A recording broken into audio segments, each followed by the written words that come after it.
ফিলিস্তিনের গাজা থেকে Lebanon, Iran আর Yemen একের পর এক অঞ্চলের হামলার পর এবার নজর ঘুরছে তুরস্কের দিকে। কাতার ইসরায়েলের বিমান হামলার পরেই মূলত আঙ্কারায় উদ্বেগ বাড়ছে। তাহলে ইসরায়েল আঞ্চলিক উচ্চাকাঙ্ক্ষা কি এবার তুরস্ককে টার্গেট করবে?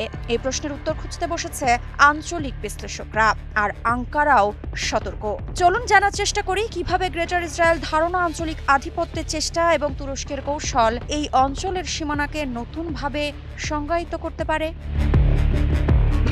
ফিলিস্তিনের গাজা, লেবানন, ইরান, ইয়েমেনে ধারাবাহিকভাবে হামলার পর সম্প্রতি কাতারে ইসরায়েলের বিমান হামলার পর আঙ্কারায় উদ্বেগ বাড়ছে। তেল আবিবের আঞ্চলিক উচ্চাকাঙ্ক্ষা নিয়ে এখনও তুরস্ক রয়েছে সতর্ক অবস্থানে। গত সপ্তাহে যুক্তরাষ্ট্রের ঘনিষ্ঠ উপসাগরীয় মিত্র কাতারে বিমান হামলা চালানোর কয়েক ঘন্টার মধ্যে ইসরায়েলি বিশ্লেষকদের দৃষ্টি ঘুরে যায় তুরস্কের দিকে। এ নিয়ে আমেরিকান এন্টারপ্রাইজ ইনস্টিটিউটের জ্যেষ্ঠ গবেষক মাইকেল রুবিক বলেন, তুরস্ক হতে পারে দখলদার ইসরায়েলের পরবর্তী লক্ষ্য। সেই সঙ্গে তিনি সতর্ক করে বলেন, ন্যাটোর সদস্য পদও তুরস্ককে রক্ষা করতে পারবে না।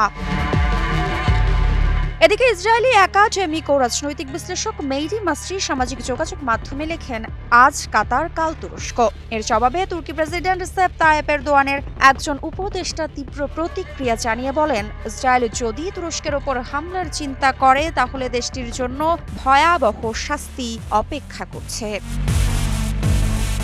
বিগত কয়েক মাস ধরে ইসরায়েলি মিডিয়াগুলো তুরস্ককে ইসরায়েলের সবচেয়ে বিপজ্জনক শত্রু হিসেবে চিহ্নিত করে আসছে। বিশেষ করে পূর্ব ভূমধ্যসাগরে তুরস্কের উপস্থিতি ও যুদ্ধ পরবর্তী সিরিয়ায় দেশটির পুনর্গঠনের ভূমিকা, এই বিষয়গুলোকে ইসরায়েলি বিশ্লেষকরা নতুন হুমকি হিসেবে বর্ণনা করেছেন। এদিকে গাজায় চলমান হামলা এবং আঞ্চলিক আগ্রাসনের মধ্যেই তুরস্ক গত আগস্টে ইসরায়েলের সঙ্গে বাণিজ্য ও অর্থনৈতিক সম্পর্ক স্থগিত করে পাল্টা প্রতিক্রিয়া দেয়। আটলান্টিক কাউন্সিলের নন রেসিডেন্ট ফেলো ওমর ওসকিজিলোসি কাতার ভিত্তিক সংবাদ মাধ্যম আল জাজিরাকে বলেন, আঙ্কারায় বিষয়টি অত্যন্ত গুরুত্বের সঙ্গে দেখা হচ্ছে।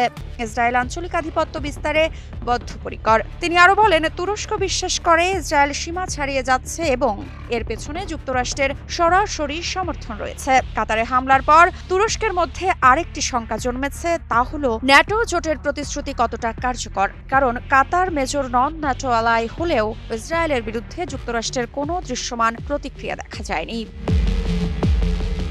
ইসরায়েলের যুদ্ধবাজ প্রধানমন্ত্রী বেনিয়ামিন নেতানিয়াহু সম্প্রতি গ্রেটার ইসরায়েল ধারণাকে দৃঢ়ভাবে এগিয়ে নেওয়ার চেষ্টা করছেন।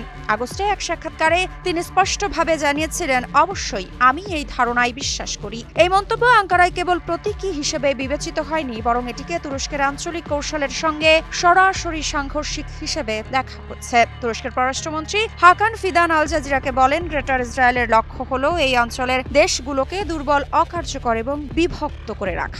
এই প্রেক্ষাপটে ইসরায়েল শুধু গাজা বা পশ্চিম তীরেই নয়, সিরিয়া, ইয়েমেন, এমনকি তিউনিসিয়ায় গাজায় পাঠানোর সাহায্য বহরে হামলা চালিয়েছে। পাশাপাশি ইরানের ওপর সামরিক হামলায় প্রবলভাবে অংশ নিয়েছে। ইসরায়েলকে আঞ্চলিক একচ্ছত্র শক্তি হিসেবে প্রতিষ্ঠা করার যে প্রবণতা, তা স্পষ্ট হয়ে ওঠে জুলাইয়ে, যখন যুক্তরাষ্ট্রের তুরস্কের দূত ও সিরিয়া বিষয়ক বিশেষ দূত টম বারাক স্বীকার করেন, ইসরায়েল একটি ঐক্যবদ্ধ ও শক্তিশালী সিরিয়া চায় না। সিরিয়ার ওপর একাধিক হামলা, লেবাননে দক্ষিণে হিজবুল্লাহ নেতৃত্ব আঘাত এবং ইরানের সঙ্গে 12 দিনের যুদ্ধ, এই সবই ইঙ্গিত দেয় যে ইসরায়েল আঞ্চলিক প্রতিদ্বন্দ্বীদের একে একে দুর্বল করতে চাইছে। ওয়ালটন এখন দেশের সীমানা পেরিয়ে পৌঁছে গিয়েছে 50টিরও বেশি দেশে। ওয়ালটন, ঘরে ঘরে, বিশ্বজুড়ে। সাবেক তুর্কি নৌ অ্যাডমিরাল এবং ব্লু হোমল্যান্ড কৌশলের রূপকার সেইম গুরদেনিস বলেন, তুরস্ক ও ইসরায়েলের প্রথম সংঘর্ষের ক্ষেত্র হতে পারে সিরিয়ার স্থল ও আকাশসীমা। তিনি বলেন, যুক্তরাষ্ট্রের ছায়ায় গ্রিস, গ্রিক, সাইপ্রাস ও ইসরায়েলের সমন্বয়ে সাইপ্রাসে যে সামরিক ও গোয়েন্দা ঘাঁটি শক্তিশালী হচ্ছে, তা তুরস্কের ব্লু হোমল্যান্ড নীতিকে চ্যালেঞ্জ জানাচ্ছে। তুরস্ক ও ইসরায়েলের মধ্যে উত্তেজনা নতুন মাত্রায় পৌঁছেছে। গ্রেটার ইসরায়েল ধারণা, কাতার ইসরায়েলি হামলা, সিরিয়ায় আঞ্চলিক কর্তৃত্বের প্রতিযোগিতা, সব মিলিয়ে আঙ্কারার চোখে এখন ইসরায়েল একটি আগ্রাসী ও একচ্ছত্র প্রস্তাব বিস্তারের লক্ষ্যে পরিচালিত শক্তি। অন্যদিকে তুরস্ক ও তার সামুদ্রিক ও আঞ্চলিক কৌশল নিয়ে এই আধিপত্যবাদকে চ্যালেঞ্জ করার জন্য প্রস্তুতি নিচ্ছে। মৃত্তিকা সিনহা বিশ্বাস, নিউজ 24।